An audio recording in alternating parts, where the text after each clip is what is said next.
When asked, I always tell people one of my favorite Jedi was Luminara Unduli, and this has turned some heads before. But if I could just sum it up singularly, it was because she was dead ass right about almost everything. I just want to sidebar a few minutes of your time to explore the evidence for that case. So, first and foremost, I'm going to be juxtaposing her with Obi-Wan Kenobi as masters trained the new generation.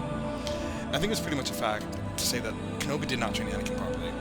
While he was trained to be an A-star in combat, Anakin was allowed to pass from Padawan despite infamously and obviously lacking self-control, situational awareness, diplomatic skills, or even just a basic sense of discernment. I think we can see throughout the Clone Wars that Barriss is significantly more cognizant and grounded in reality than either Ahsoka or Anakin combined. And that's been something that I could never not help but giggle about.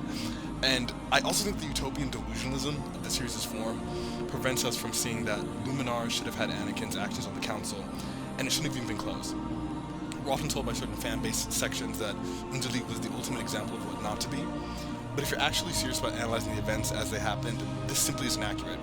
She worked like a dog as a consular, she regularly kept separatist cells in check, she ran healing bays on Coruscant, and on numerous occasions risked her life to avoid mission failure or secure intel. Anakin and Ahsoka, however, regularly failed basic tasks, had emotional breakdowns in real time on the field, they disobeyed clear and direct instructions, they racked up clone casualties for no reason, and they frequently leaked or poorly executed crucial plans. I also want to add that in my opinion, Obi-Wan Kenobi doesn't get nearly enough fire under his ass.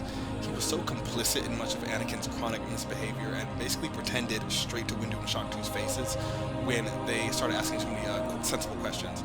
He regularly allows Anakin to just spaz out, all the while having a sloppy affair with Satine, but that's not the conversation. Luminar is also one of the only Jedi we see consistently following the Creed. She's keenly aware of the greater trajectories around her, and she refuses to let whims or inconvenience cloud her sense of agency or observation. I think her work as a consular is honestly clean as fuck. She survived Geonosis effortlessly, and by the end of the war, she's pretty much the only Jedi Master who still has a clear soul and a stable psyche. She also kept Coruscant extremely protected, and she trained Barriss in predictive thinking and holistic tactics, which I think almost caused Barriss to suffer from success in that she could clock Yoda's bullshit too easily. And Anakin, on the other hand, was eclipsed in ego death in the face of things beyond him, being heroic in the shadow of that which he wasn't built for.